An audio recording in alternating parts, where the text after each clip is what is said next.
اعوذ باللہ من الشیطان الرجیم بسم اللہ الرحمن الرحیم للہ ما فی السماوات وما فی الارض، اللہ ہی کا ہے جو کچھ آسمانوں میں ہے اور جو کچھ زمین میں۔ اس کائنات کی بادشاہت بھی اللہ کی ہے اور اس کائنات کو چلانے والا بھی اللہ ہے۔ اب چونکہ سورۃ البقرہ کنکلوڈ ہو رہی ہے، اور جب بھی صورتیں کنکلوڈ ہوتی ہیں اپنی اینڈنگ کی طرف جاتی ہیں تو اکثر اوقات انہی الفاظ کے ساتھ اللہ تعالیٰ اپنی تعریف کو بیان فرماتا ہے۔ وَإِن تُبْدُوا مَا فِي أَنفُسِكُمْ، اور اگر تم ظاہر کرو جو کچھ تمہارے جی کے اندر ہے، أَوْ تُخْفُوهُ، یا اسے چھپا لو، يُحَاسِبْكُمْ بِهِ اللَّهُ، اللہ تعالیٰ اس کے اوپر بھی حساب لے گا۔ یہ بہت خطرناک معاملہ ہے میرے بھائیوں۔ یہ قرآن حکیم میں ایک ایسا مقام ہے جہاں پر اللہ تعالیٰ نے دل کے گناہ کے اوپر گرفت کرنے کا بھی اندیہ دیا ہے۔ یہ چند آیات میں سے ہے جو قرآن حکیم میں جن کی تفسیر بڑی مشکل ہے اور اس کے بارے میں کافی اختلاف پایا جاتا ہے۔ اب بخاری مسلم کی کئی احادیث ہیں، مثلا بخاری اور مسلم دونوں میں ایک حدیث ہے کہ اللہ کے محبوب صلی اللہ علیہ وآلہ وسلم نے فرمایا کہ اللہ تعالیٰ نے میری امت سے جو دل میں آنے والے خیالات ہیں نا ان سے درگزر فرما دیا ہے، جب تک کہ وہ اس پر عمل نہ کر لیں یا اس کو اپنی زبان پر نہ لے آئیں۔ یعنی جو وسوسہ دل میں آیا، گناہ کا وسوسہ یا بدعقیدگی یا کیسی بھی چیز، کوئی شیطانی بات، جب تک اسے ایگزیکیوٹ نہیں کر لیتے پریکٹیکلی یا اپنی زبان پر نہیں لے آتے تو اللہ تعالیٰ نے میری امت سے اس کو درگزر فرما دیا ہے۔ اب یہ حدیث بخاری میں بھی ہے اور مسلم میں بھی، ظاہر ایک مضبوط حدیث ہے، ٹاپ آف دا لسٹ دو کتابوں کے اندر ہے۔ تو اس حدیث کی بنیاد پہ بعض مفسرین کا خیال ہے کہ یہ آیت ہی منسوخ ہے قرآن کی، کہ جی اللہ تعالیٰ دل میں آنے والے گناہوں کے اوپر بھی گرفت فرما سکتا ہے، کیونکہ حدیث میں جو آ گیا کہ اللہ نے معاف کر دیا ہے، لہٰذا یہ آیت منسوخ ہے۔ حالانکہ ہمیں کوئی حدیث اس بات پہ مجبور نہیں کرتی کہ ہم قرآن کی کسی آیت کو منسوخ مانیں، اور اس میں بڑے بڑے مفسرین نے ٹھوکر کھائی ہے، پرانے بزرگوں میں سے بھی اور آج کل کے بھی۔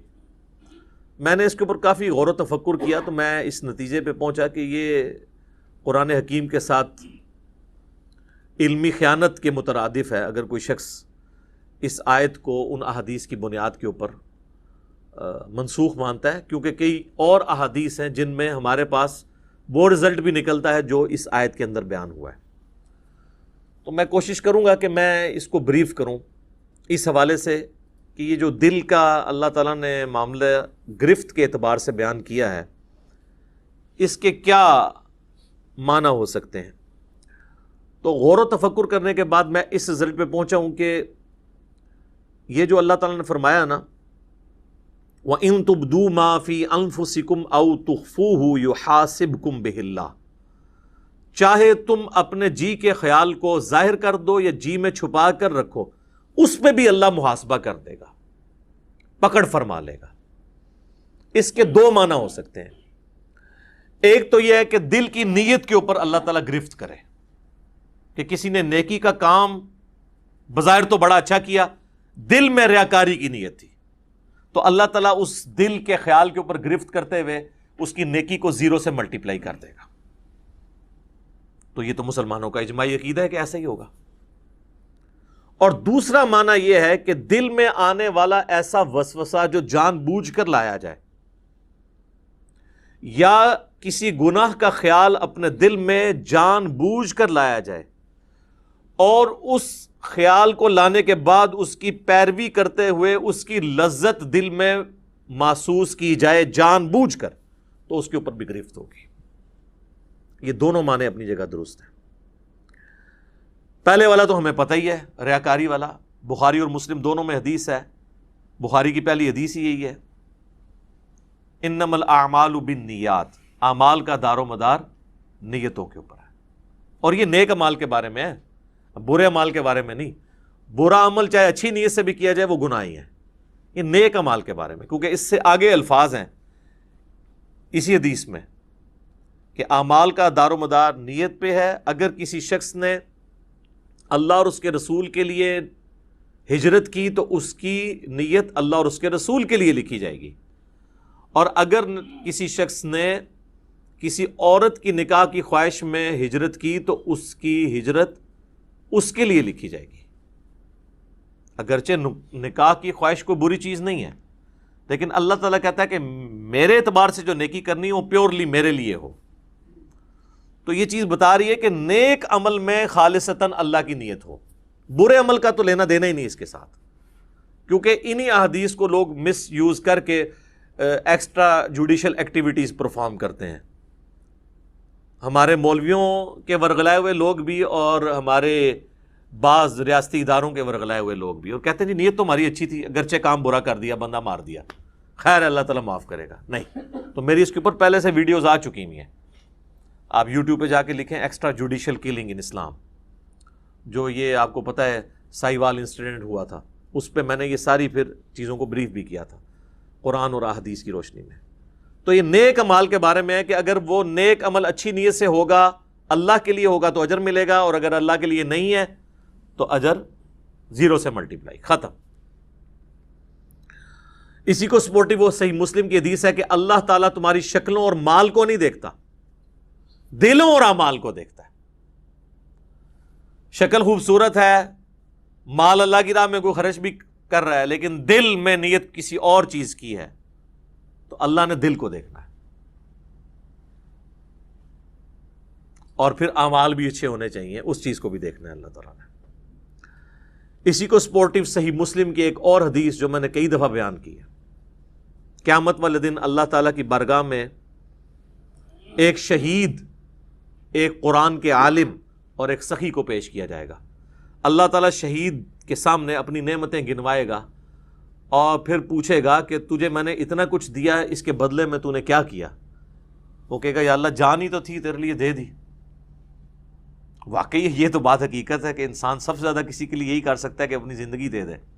تو اللہ تعالیٰ فرمائے گا کہ تم نے جان اس لیے دی کہ لوگ تمہیں بہادر سمجھے، تو دنیا میں تمہیں تمہارا اجر مل چکا ہے۔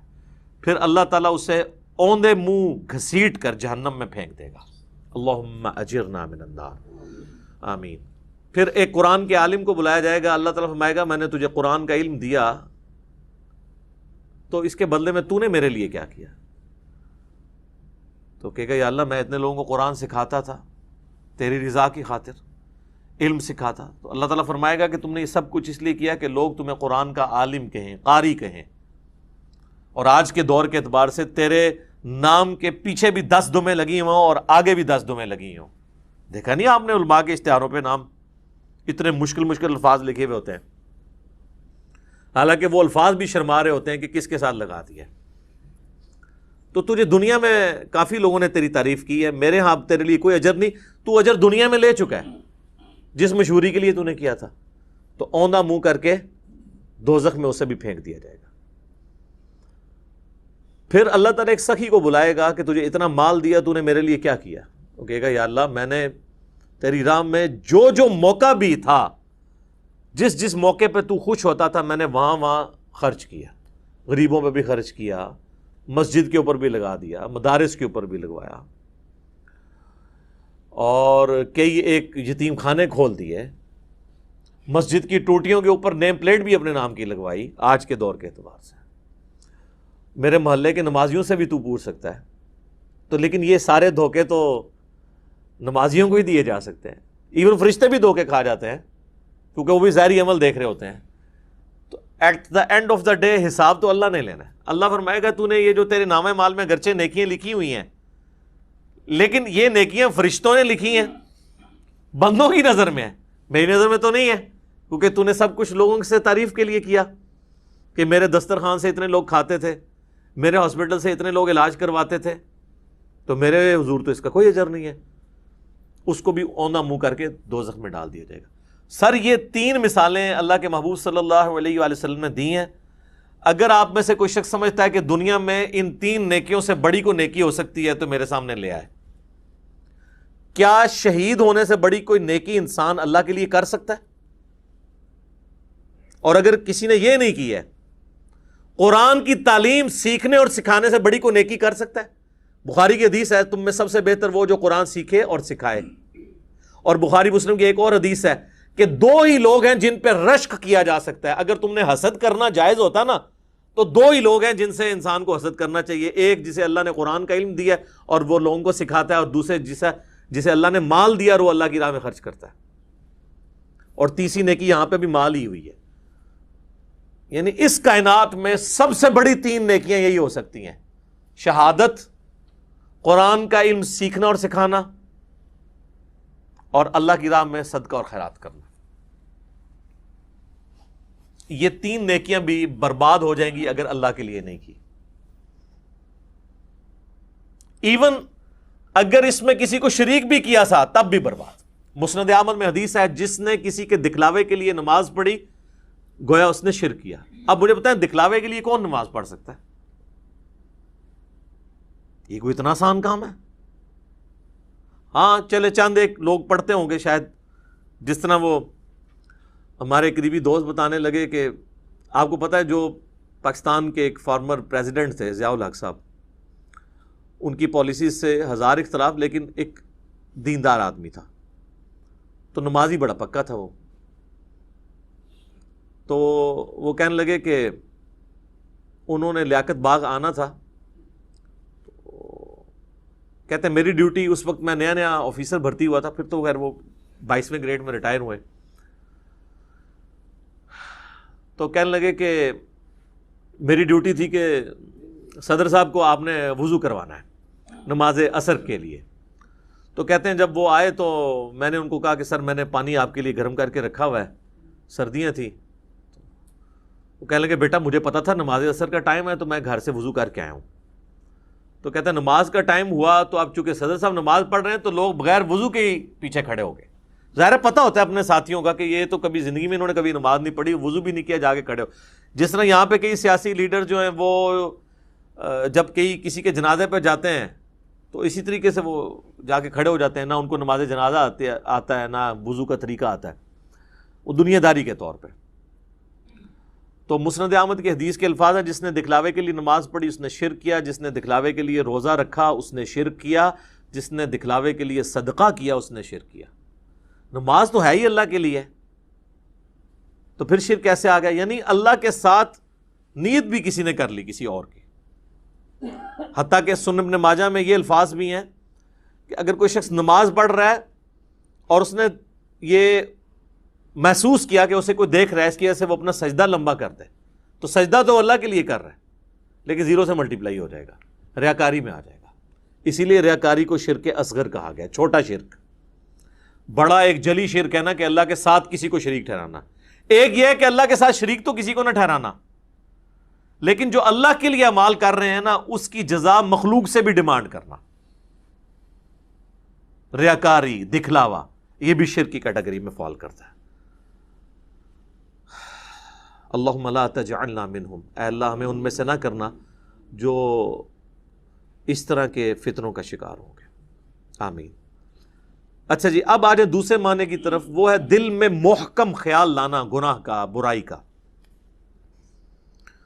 تو اس کو سپورٹو وہ حدیث ہے، بخاری اور مسلم دونوں میں حدیث ہے کہ نبی صلی اللہ علیہ وآلہ وسلم نے فرمایا کہ آنکھ کا زنا دیکھنا ہے، کان کا زنا سننا ہے، ہاتھ کا زنا پکڑنا ہے، پاؤں کا زنا چل کر جانا ہے، اور نفس یعنی دل تمنا کرتا ہے اور شرمگاہ اس کی تصدیق کرتی ہے. تو وہاں پہ نبی علیہ السلام نے ایک ایک جو عضو ہے نا اس کی برائی کا ذکر کیا اور نفس کا بھی ذکر کیا. اگر کسی نے برائی کا خیال جان بوجھ کر اپنے جی میں لا کر اس سے لذت حاصل کی تو فرشتوں کو تو نہیں پتا اس کا، لیکن اللہ کے حضور اس کی گرفت ہوگی. وَلِعَوْذُ بِاللَّهِ تَعَالَى. اللہ کو کوئی نہیں پوچھ سکتا جی. سورۃ الانبیاء میں ہے نا لا یسأل عما یفعل وہم یسألون. اللہ کو کوئی نہیں پوچھ سکتا کہ اس نے کوئی کام کیوں کیا. اللہ ہر ایک کو پوچھ سکتا ہے وہم یسألون کہ تم نے یہ کام کیوں کیا. تو اللہ تعالیٰ دل کے خیالات کے اوپر بھی گرفت فرما سکتا ہے. وَلِعَاذُ بِاللَّهِ تعالی.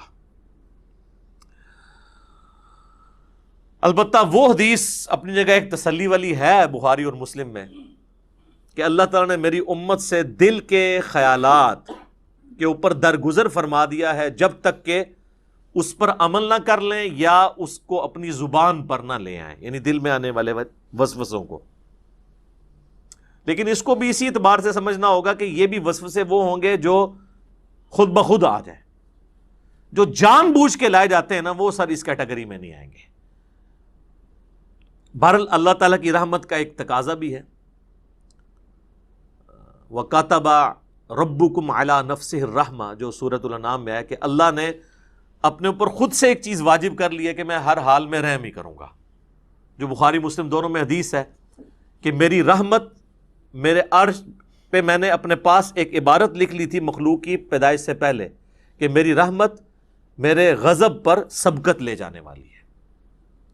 یہ برابر بھی ہوتی نا تب بھی ہمارے لیے مصیبت ہو جاتی. اسی لیے کہتے ہیں نا کہ اللہ تعالیٰ سے عدل نہیں مانگنا چاہیے بلکہ اللہ تعالیٰ سے اس کا فضل مانگنا چاہیے. اللہم انی اسألک من فضلک ورحمتک. آمین. اور صحیح مسلم میں ایک اور حدیث ہے کہ صحابہ اکرام کہتے ہیں کہ یا رسول اللہ ہمارے دل میں بعض اوقات ایسے خیالات آتے ہیں کہ ہمیں بڑے بھاری گزرتے ہیں کہ ہم کسی سے اس کا ذکر بھی کریں. یہ اکثر لوگ پوچھ رہے ہوتے ہیں نا دل میں جناب وسوسے آتے ہیں، نماز میں بھی بعض لوگوں کو آ جاتے ہیں. تو آپ صلی اللہ علیہ وآلہ وسلم نے فرمایا کیا تم واقعی دل میں ایسے خیالات محسوس کرتے ہو؟ ان کا یا رسول اللہ ایسا ہی ہے. تو آپ نے فرمایا یہ تمہارے ایمان کی دلیل ہے. کیونکہ ایمان کا چور کون ہے؟ شیطان. شیطان اسی دل پہ حملہ کرے گا جس میں ایمان موجود ہوگا. اسی کو سپورٹو ایک سنن ابی داؤد میں حدیث ہے، صحابہ نے کہا یا رسول اللہ بعض اوقات ہمارے دل میں ایسے خیالات آتے ہیں کہ ہمارا دل چاہتا ہے کہ ہم جل کے کوئلہ ہو جائیں لیکن اپنی زبان پہ اسے کبھی نہ لائیں. تو آپ نے فرمایا اللہ کا شکر ادا کرو کہ اللہ تعالیٰ نے اس کو وسوسہ بنا دیا ہے، تم نے پریکٹیکلی ان خیالات پہ عمل نہیں کیا. یہ بھی ایمان کی ایک دلیل ہے. ایک اور زبردست حدیث ہے بخاری اور مسلم میں کہ نبی صلی اللہ علیہ وآلہ وسلم نے فرمایا کہ جب بندہ نیکی کا ارادہ کرتا ہے نا تو اللہ تعالیٰ فرشتے سے فرماتا ہے جو کرامن کاتبین ہیں کہ میرے بندے کی ایک نیکی لکھ لو، کیے بغیر ہی ارادے کے اوپر. ظاہر ہے وہ اللہ تعالیٰ مطلع کر دیتا ہے فرشتے کو. اور جب وہ نیکی کرتا ہے نا پھر اللہ تعالیٰ فرماتا ہے اب اس کی نیکی کو 10 سے لے کر 700 گنا تک بڑھا دو، جس طرح اللہ تعالیٰ ان کو گائیڈ کرتا ہے کہ جس کا جو لیول ہے اس کے اعتبار سے. 10 تو ملنا ہی ہے نا، جو سورۃ الانعام میں باقی صورتوں میں آیا کہ جو ایک نیکی لے کے آئے گا اس کے بدلے اسے 10 دی جائیں گی. جو بخاری مسلم میں آیا کہ نمازیں تو 5 پڑھی جائیں گی لیکن ثواب 50 کا ملے گا، 10 گنا. اور جب میرا بندہ برائی کا ارادہ کرتا ہے تو اللہ تعالیٰ فرماتا ہے کہ اس کی برائی نہ لکھو کیونکہ صرف اس نے ارادہ کیا ہے. اور اگر وہ برائی سے رک جائے تو اللہ تعالیٰ فرماتا ہے ایک نیکی لکھ لو کیونکہ اس نے برائی کو جو چھوڑا ہے یہ بھی ایک نیکی ہے. یہ ہے وہ وَكَتَبَ رَبُّكُمْ عَلَى نَفْسِهِ الرَّحْمَةِ، اور تمہارے رب نے اپنے اوپر خود سے واجب کر لیا ہے، یہ بات تقدیر میں لکھ دی ہے کہ میں نے ہر حال میں رحم ہی کرنا ہے. سبحان اللہ وبحمدہ سبحان اللہ العظیم. تو اور جب وہ برائی کرتا ہے تو پھر اللہ تعالیٰ فرماتا ہے کہ اس کے بدلے ایک ہی برائی لکھنا، نیکی کے بدلے 10، برائی کے بدلے 1. بخاری و مسلم میں ایک اور حدیث ہے کہ شیطان انسان کے جسم میں خون کی طرح گردش کرتا ہے. اور مسلم شریف میں حدیث ہے کہ ہر انسان کے ساتھ ایک جن ہے شیطان، چونکہ شیطان جنات میں سے نا، جو اسے برائی کی طرف بلاتا ہے، اور ایک فرشتہ ہے جو اسے اچھائی کی طرف بلاتا ہے. تو صحابہ نے جرأت کر کے پوچھا یا رسول اللہ آپ کے ساتھ بھی؟ تو آپ فرمایا ہاں میرے ساتھ بھی، لیکن اللہ تعالیٰ نے میرے ساتھ جو جن اٹیچ تھا اسے میرا مطیع کر دیا، اب وہ نیکی کے کاموں میں میری مدد ہی کرتا ہے، یعنی وہ بھی مجھے نیکی کی طرف لگاتا ہے۔ یہ پروٹوکول صرف پیغمبروں کا ہے، ما ضل صاحبکم وما غوا، تمہارے نبی نہ کبھی بہکے ہیں نہ کبھی بہرا چلے ہیں۔ صحیح مسلم میں ایک اور حدیث ہے کہ ایک صحابی نے حضور کو شکایت کی کہ یا رسول اللہ میں نماز پڑھتا ہوں تو مجھے برے برے خیالات آتے ہیں، وسوسے آتے ہیں۔ تو آپ نے فرمایا یہ خاص شیطان ہے جو آ کے وسوسے دلاتا ہے، جب تم نماز کی حالت میں اس طرح کے وسوسے محسوس کرو، اور نماز کے سوا بھی، اگر نماز میں ہے تو نماز کے سوا بھی، تو 3 دفعہ پڑھو اعوذ باللہ من الشیطان الرجیم، یعنی میں اللہ کی پناہ مانگتا ہوں راندہ درگاہ کیے ہوئے شیطان سے، اور اپنے بائیں طرف 3 دفعہ تھوک دو۔ اب یہ فزیکلی تھوکنا نہیں ہوگا، بس صرف زبان سے ہلکا سا ایسے، بس۔ یہی بخاری مسلم میں ہے کہ اگر کوئی شخص برا خواب دیکھ لے تو وہ اٹھتے ہی اعوذ باللہ من الشیطان الرجیم پڑھ کے 3 دفعہ بائیں طرف تھوک دے، تو اللہ تعالیٰ اس خواب کے شر سے اسے بچا لے گا، چونکہ وہ برے خواب شیطان کی طرف سے ہوتے ہیں۔ تو نماز کے دوران بھی اگر کسی کو خیال آئے تو وہ یہ کر سکتا ہے۔ باقی یہ خیالات آنے کی کئی ٹیکنیکل ریزن بھی ہیں۔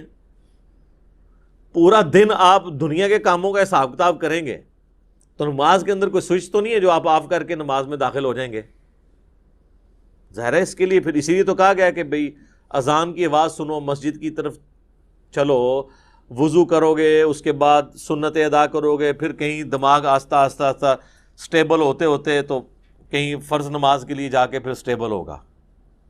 اور اگر ہر وقت دنیا داری کا معاملہ چلتا رہیں گے، یعنی نماز شروع کرنے سے پہلے بھی آپ فون سن رہے ہیں، اور نماز کے دوران بھی فون آپ کا چل رہا ہے، اور نماز سلام پھیرتے ہی بھی آپ فون سن رہے ہیں، تو تسی پھر کھیت مٹی پڑھنی ہے نماز، پھر تو خیالات ہی آئیں گے نا۔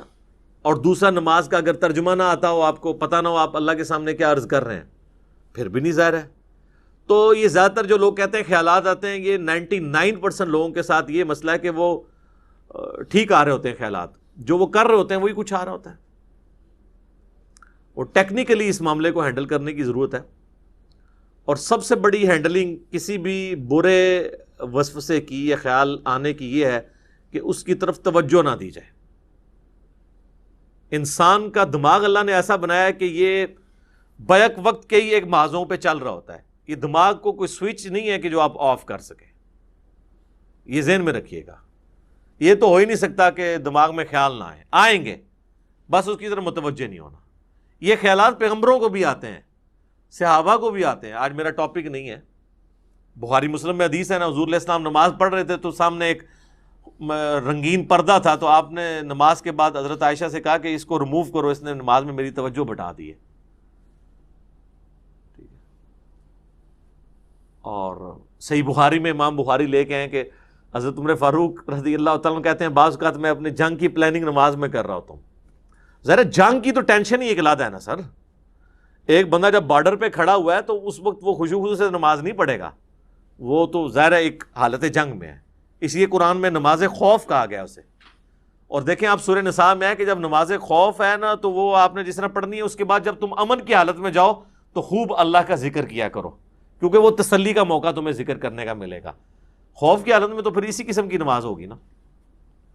لیکن اگر آپ نے پوری زندگی حالت خوف بنائی ہوئی ہے، کاروبار کے ٹھپ ہو جانے کا خوف، تو پھر تو میں کہتا ہوں ایسی زندگی پہ لعنت ہے، اور فوراً سے پہلے اللہ کی طرف رجوع لانا چاہیے انسان کو۔ باقی اس میں کئی ایک ٹاپکس میں ڈسکس کر سکتا تھا، اب آلموسٹ 15 منٹ رہ گئے ہیں تو ہم جلدی سے وہ آیات کور کر لیتے ہیں۔ یہ ٹیکنیکل گفتگو تھی جو کرنا ضروری تھی، میں نے اس لیے یہ پورا لیکچر 42 صرف ان آیات کے اوپر رکھا تھا، اور خصوصاً اس میں یہ جو چند ایک ٹاپکس ہیں۔ باقی تو اب صرف ترجمہ ہی ہم کور کریں گے تو وہ خود سیلف ایکسپلینیٹری ہے، ہم اس کو کور کر لیتے ہیں۔ شیطانی وسوسوں کے اعتبار سے میرے 2 لیکچرز ہیں، مسئلہ 83A اور 83B، شیطانی وسوسے اور ان کا علاج 83A ہے، اور 83B ہے اللہ کو کس نے پیدا کیا اور جدید شیطانی وسوسوں کا تحقیقی جائزہ، جس میں میں نے پروفیسر رچرڈ ڈاکنز کی کتاب دا گاڈ ڈیلوژن کے حوالے سے بھی ڈسکشن کی تھی۔ آج مان لی میں اس کو سکپ کرتا ہوں، اب آ جائیں ان آیات کی طرف۔ تو اللہ تعالیٰ فرما رہا ہے کہ اللہ تعالیٰ چاہے تو دل میں آنے والے خیالات کے اوپر بھی گرفت فرما سکتا ہے۔ فَيَغْفِرُ لِمَن يَشَاءُ وَيُعَذِّبُ مَن يَشَاءُ، پھر اس کی مرضی جسے بخش دے اور جسے عذاب دے۔ وہ اللہ تعالیٰ کا فیصلہ ہے کہ اس نے کس کے لیے کیا فیصلہ کرنا ہے۔ اللہم حاسبنی حسابا یسیرا، اے اللہ ہمارے لیے حساب کو آسان فرمانا۔ واللہ علی کل شیء قدیر، اور اللہ تعالیٰ ہر چیز کے اوپر قادر ہے۔ پھر وہ یاد کریں آیت، لا یسأل عما یفعل وہم یسألون، اللہ کو کوئی نہیں پوچھ سکتا کہ اس نے یہ کیوں کیا، وہ ہر ایک کو پوچھ سکتا ہے کہ بھئی تم نے یہ کیوں کیا۔